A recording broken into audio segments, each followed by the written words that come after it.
Il est midi, bonjour et merci de nous rejoindre pour cette édition qu'on entame avec les titres de l'actualité. Alger abrite la 4e édition de la conférence africaine des startups au Centre international de Ablaté Frahal, un événement continental sous le haut patronage du président de la République pour débattre des grandes priorités de l'innovation en Afrique. Nous irons par la suite en Slovénie où une délégation de startups algériennes est en visite pour explorer de nouvelles opportunités avant d'aller au Japon, à l'université d'Ozai, où des porteurs de projets ont découvert entre autres des programmes d'incubation. Au Maroc, la tension est montée au créneau suite aux nombreuses opérations de démolition. De nombreuses familles sont touchées, le pays est pris dans une crise sociale inédite et ses habitants dans le désarroi total.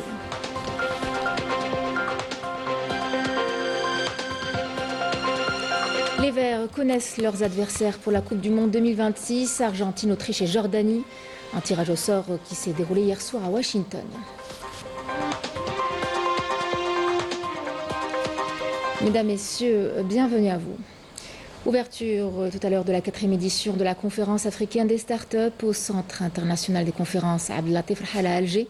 Les principaux acteurs de l'écosystème africain de l'innovation et de l'entrepreneuriat se réunissent avec la participation de délégations officielles et représentants de startups d'environ 35 pays africains sous le thème pour l'émergence de champions africains. Ce rendez-vous économique annuel que l'Algérie accueille pour la 4e année consécutive se tient sous le haut patronage du président de la République Abdelmadjid Tebboune et constitue là le principal forum continental dédié aux startups et à l'entrepreneuriat compte tenu de leur importance croissante dans le développement économique en Afrique. La conférence est organisée par le ministère de l'économie de la connaissance, des startups et des micro-entreprises ainsi que par l'accélérateur public Algeria Venture. Des centaines d'experts internationaux ont répondu présents à cet événement auquel participe le Rwanda en tant qu'invité d'honneur. Il verra aussi la présence de plus de 150 investisseurs ainsi qu'un nombre important de porteurs de projets, d'incubateurs et d'entrepreneurs issus de la communauté africaine établie à l'étranger, en plus de représentants d'organisations internationales et d'acteurs mondiaux du secteur de l'innovation. Et pour nous parler de cette première matinée, notre journaliste Walid Yousfi est sur place au CIC. Walid, bonjour. Quelle est l'effervescence sur place et l'ambiance qui se dégage dans les allées de la conférence ? Alors oui, effectivement, nous sommes au CIC à l'occasion de la conférence africaine des startups. La cérémonie d'ouverture devrait commencer dans quelques instants et comme vous pouvez le voir derrière moi, des centaines de participants ont déjà envahi les halls du CIC. On parle ici de plus de 600 participants entre entrepreneurs, experts et start-upers venus des 4 coins du continent. Au moins 25 000 visiteurs sont aussi attendus pour cet événement majeur. 3 jours entiers consacrés à l'innovation, aux nouvelles technologies, à la fintech, aux technologies vertes et aux solutions numériques pour les services publics. L'objectif est clair, renforcer la coopération entre l'Algérie et le reste du continent et affirmer et démontrer encore une fois son rôle moteur dans la tech africaine. Voici donc les détails que nous avons pour l'instant. Nous reviendrons vers vous avec plus de détails et plus d'informations donc dans nos prochaines éditions. Merci à vous, Walid. Je rappelle que vous étiez avec nous depuis le CIC d'Alger pour nous parler de cette 4e conférence africaine des startups. Direction Ljubljana en Slovénie, où un des start-upers algériens sont en visite, un groupe de start-up algériennes. Ils multiplient les rencontres avec des experts locaux dans l'innovation et explorent de nouvelles opportunités de développement. Un reportage de notre envoyé spécial à Ljubljana, Marine Danis. Réputé pour son accompagnement des projets les plus innovants en Slovénie, ce groupe d'investisseurs spécialisés dans le financement des petites entreprises a organisé une séance de travail avec la délégation de start-up algériennes. Actif depuis plus de 15 ans, ce réseau d'influence a mis en avant de réelles perspectives de coopération entre les deux parties. Je vois un fort potentiel de coopération entre l'Algérie et la Slovénie en organisant des ateliers d'une semaine réunissant des startups prometteuses, éventuellement dans les deux sens. Je pense que pour les startups algériennes, la Slovénie peut constituer un point de départ vers l'Europe, une véritable porte d'entrée vers le marché européen. De même, l'Algérie pourrait devenir un marché clé ou un point d'accès pour les startups slovènes. La délégation compte des startups actives dans des secteurs stratégiques, intelligence artificielle, agriculture intelligente, cybersécurité et e-commerce, des profils variés mais complémentaires qui illustrent l'évolution rapide de l'écosystème numérique algérien. Edcorner est une start-up algérienne spécialisée dans la formation médicale et pharmaceutique continue. Nous avons eu la chance de rencontrer Business Angels, une entreprise qui est spécialisée dans l'investissement et en tant que start-up algérienne qui vise les marchés internationaux. Donc nous avons eu une excellente opportunité de bénéficier des conseils et de mentoring. Avec Slovenian Business Angels, on a une discussion très riche, on a discuté sur le concept lui-même, comment on peut bénéficier de ces programmes, etc. Donc c'était vraiment intéressant comme concept, comme programme. J'ai été impressionné par le degré d'innovation de leurs idées. Leur ouverture m'a également marqué. J'ai hâte d'entendre parler de leur réussite et des contacts qu'ils ont établis durant leur séjour en Slovénie. J'essaie d'aider certains d'entre eux à établir quelques contacts supplémentaires. Des rencontres qui ouvrent la voie à de nouvelles perspectives de collaboration entre l'Algérie et la Slovénie, en rapprochant investisseurs européens et entrepreneurs algériens actifs dans des secteurs technologiques innovants. Et puis cette autre délégation qui s'était rendue au Japon, à l'université d'Osei, les participants avaient été à la rencontre d'étudiants et d'incubateurs pour explorer les modèles d'innovation en place et partager leurs expériences. Une visite qui a permis de mesurer les compétences des start-upers algériens, d'ouvrir les échanges sur des projets d'entrepreneuriat et de créer des opportunités de collaboration. Raouf Hamouche. À l'université Osei au Japon, les étudiants ont vécu un rendez-vous peu ordinaire. Pas de cours académiques cette fois, mais une immersion directe dans les modèles universitaires et entrepreneuriaux qui accompagnent les startups du Japon jusqu'en Algérie. C'est une excellente occasion pour les étudiants d'apprendre au contact de personnes venues d'autres pays. Et cela renforce également leur motivation à étudier les langues étrangères. En écoutant la présentation, nous avons été impressionnés par le travail accompli par le programme ACEP, ainsi que par les organisations entrepreneuriales en Algérie. Leur engagement et leur réalisation sont véritablement remarquables. Suite à cette présentation, la délégation de la direction des incubateurs d'entreprises d'Algérie a eu l'occasion d'explorer plus en profondeur l'université Osei, où elle a découvert les programmes d'innovation ainsi que les incubateurs intégrés au sein de l'établissement. Les Japonais ont été agréablement surpris de constater que la délégation algérienne était bien préparée et disposait de véritables compétences. Cet échange équilibré a été très apprécié. Nous avons rencontré plusieurs personnalités, japonaises et algériennes, qu'il s'agisse d'entrepreneurs, de personnes en devenir ou d'étudiants simplement curieux, de découvrir l'Algérie et son écosystème. Établir des passerelles entre l'expertise japonaise et les compétences algériennes au Japon représente une étape clé pour ouvrir de nouvelles perspectives de coopération et d'échange de connaissances pour stimuler le développement de projets entrepreneuriaux plus innovants et plus compétitifs. À l'issue de la signature de l'accord de paix durable entre le gouvernement régional éthiopien d'Amhara et l'organisation populaire Fano d'Amhara, la réaction de l'Union africaine ne s'est pas fait attendre. L'ambassadrice et vice-présidente de la commission de l'UA s'est félicitée de ce pas décisif. Selma Malika Haddadi a souligné qu'il marque un début vers la stabilité et la réconciliation dans la région. Écoutons sa déclaration.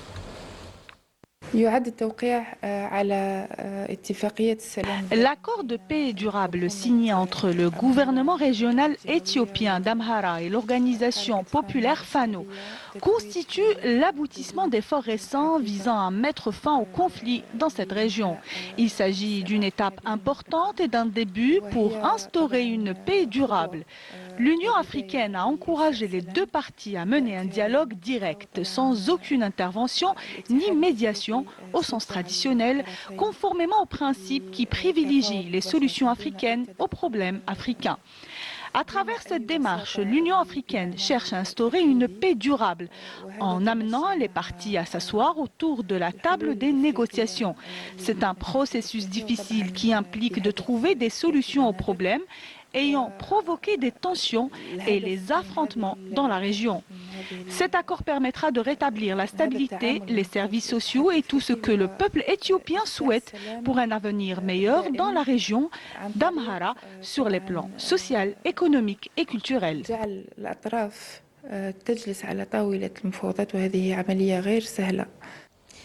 L'Algérie a présenté à Genève son expérience pionnière en matière de déminage avec des capacités exclusivement nationales et les mécanismes mobilisés par l'État pour protéger et accompagner les victimes d'ennemis antipersonnels, réaffirmant son engagement total envers la Convention sur l'interdiction de l'emploi, du stockage, de la production et du transfert d'ennemis antipersonnels et sur leur destruction.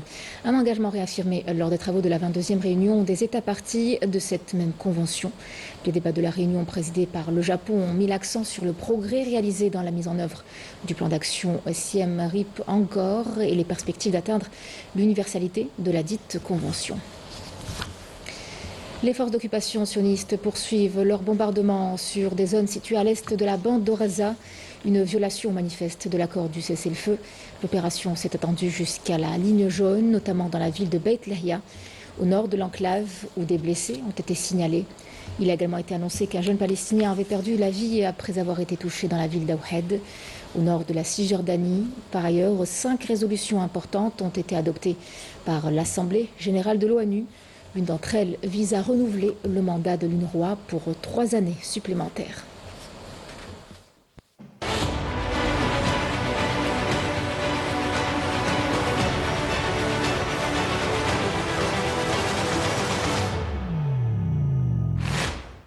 Au Maroc, la tension monte autour des opérations de démolition qui touchent de plus en plus de familles. Les habitants se retrouvent subitement sans toit et sans réponse des autorités ni solution de relogement. Une situation qui relance encore une fois le sujet de ces opérations de destruction dans un pays pris d'une crise sociale inédite. Milad Hanin.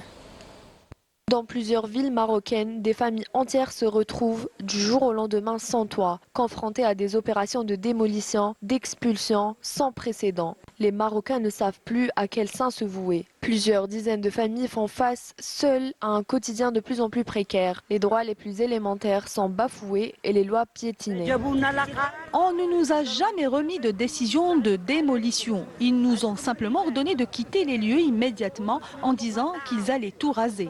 Nous n'avons aucun droit, ce n'est qu'une illusion. Je pense même que notre gouvernement ignore l'existence de notre douar. Cela fait plus de 20 ans que les routes n'ont jamais été aménagées. Nous ne sommes pas respectés en tant que citoyens.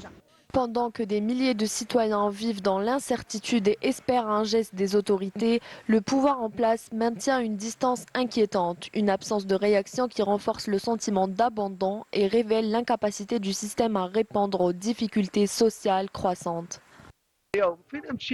Nous avons grandi ici. Où sommes-nous censés aller maintenant? Nous n'avons pas les moyens de louer, encore moins d'acheter une maison. Ce sont les responsables et les autorités qui devraient nous trouver une solution. Au fil des opérations de démolition et des expulsions répétées, une mécanique d'exclusion s'installe, fragilisant davantage des familles déjà vulnérables dans un pays où les réponses tardent et où la crise sociale s'aggrave. Une question demeure, jusqu'à quand les Marocains devront-ils supporter les conséquences de décisions improvisées et d'une gouvernance déconnectée de leurs besoins réels? Un sujet dont le commentaire est signé Meish Vote. C'est tombé hier soir, la sélection nationale connaît ses adversaires pour le Mondial 2026 qui se déroulera aux États-Unis, au Canada et au Mexique. L'Algérie est versée dans le groupe J en compagnie de l'Argentine, championne du monde en titre, l'Autriche et de la Jordanie. Les Verts n'auront pas la tâche facile mais aspirent à rééditer l'exploit de 2014 lorsqu'ils se sont qualifiés pour les 8e de finale, un tirage au sort qui s'est déroulé hier soir à Washington en présence de plusieurs personnalités sportives. Ramzi Hamdi. L'Algérie connaît désormais ses adversaires pour le Mondial 2026 l'été prochain aux États-Unis, le Canada et le Mexique. Ce sera donc un premier match face à l'Argentine, 2e nation mondiale et champion du monde en titre, contre qui les Verts auront l'honneur d'ouvrir le bal. Et même si La participation de Léo Messi n'est pas encore actée. Un match contre l'Albi Céleste est toujours compliqué pour n'importe quelle équipe au monde. La Jordanie, quant à elle, 66e mondiale, qui s'est qualifiée pour la première fois de son histoire à une phase finale, cherchera à créer l'exploit. Un match entre frères, certes, mais une victoire sera impérative. L'Autriche, qui fait son retour en Coupe du Monde après 28 ans d'absence, est une vieille connaissance de l'Algérie où tout le monde se rappelle du pacte de non-agression entre cousins germains en 1982 à Gijón, aux dépens des Algériens. Mais cette fois-ci, la donne a changé, où seul le terrain fera la différence. C'est un groupe équilibré. La sélection algérienne est une très bonne équipe.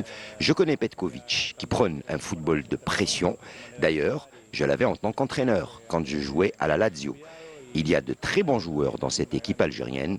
Il faut respecter la Jordanie, qui n'est pas ici par hasard. Un groupe très intéressant, avec l'Argentine comme le favori, où les trois autres équipes vont se battre pour la seconde place. Tout est possible et nous avons la volonté de nous qualifier pour les 16e de finale. C'est clair que l'Argentine est le numéro 1 et où on devra bien négocier ce premier match face à eux. Un tirage qui aurait pu être pire pour les protégés de Petkovic, qui n'auront pas la tâche facile, mais qui peuvent au moins se qualifier pour les 16e de finale.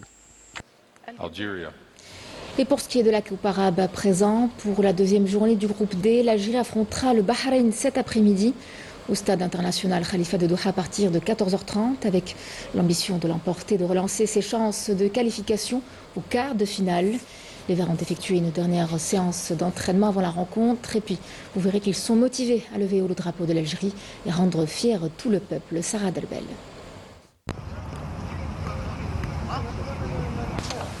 Après un match nul face au Soudan, l'Algérie n'a plus le droit à l'erreur. Pour ce deuxième match face au Bahreïn, les Verts veulent se racheter et aller chercher leur première victoire dans cette coupe arabe.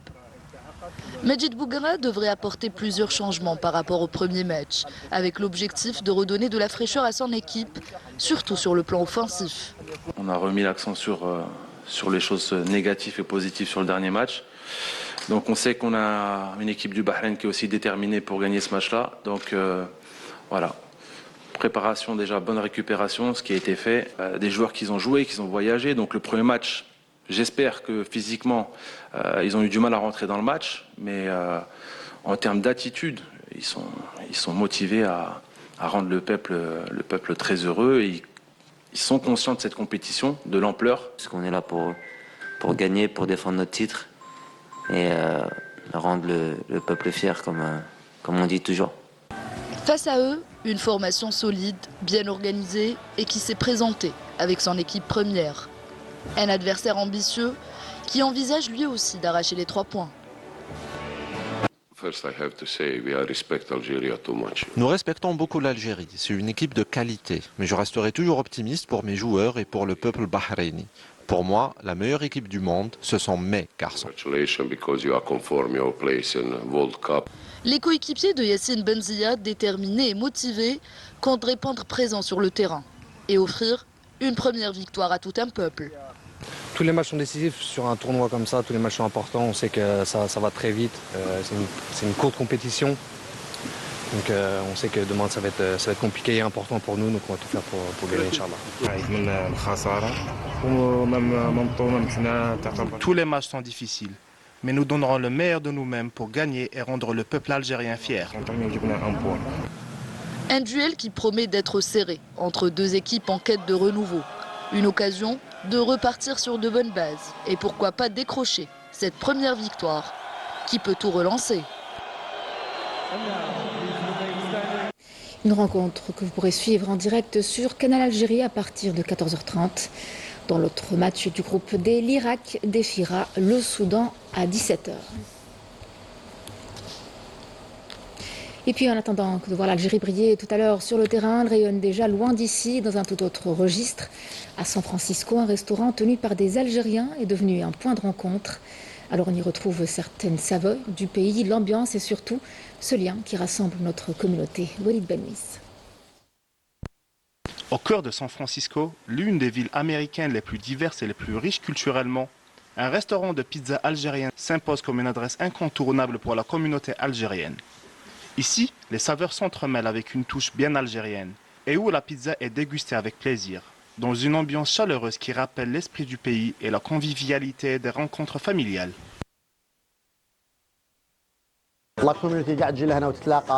Toute la communauté vient se retrouver ici, les week-ends pour parler du pays et de la vie. On discute à l'aise en mangeant des pizzas carrées et des sandwichs merguez. Ça nous permet d'apaiser un peu la nostalgie. Ici, nous nous entraidons. Les nouveaux arrivés reçoivent de l'aide de la part des anciens membres de la diaspora. Nous travaillons tous les jours avec ce stress constant. Passer par ici le soir te permet de te reposer et de discuter avec d'autres Algériens. Celui qui a le moindre problème ou qui a besoin de quoi que ce soit en provenance du pays vient ici et on l'aide. Ce restaurant est devenu incontournable. Il met en lumière la culture algérienne et son hospitalité. J'aime travailler ici, j'apprends toujours des choses. Auparavant, j'ai travaillé dans des restaurants américains. Dès que j'ai commencé, ils m'ont très bien accueilli et tout s'est très bien passé. Travailler avec cette équipe est vraiment une très bonne expérience. Je travaille dans ce restaurant algérien depuis peu de temps. J'apprends tous les jours de nouvelles choses. Je viens du New Jersey et je m'y connais en pizza. Et celle-ci est très bonne. C'est un très bel endroit, bien organisé. Il nous permet de profiter d'une ambiance conviviale. C'est très important de se rencontrer entre Algériens. 1, 2, 3, viva l'Algérie! En plein cœur de San Francisco, la pizza algérienne est bien présente et appréciée. Voilà qui clôture ce journal. Je vous remercie de l'avoir suivi et vous souhaite un bel après-midi à ce soir pour le 19h.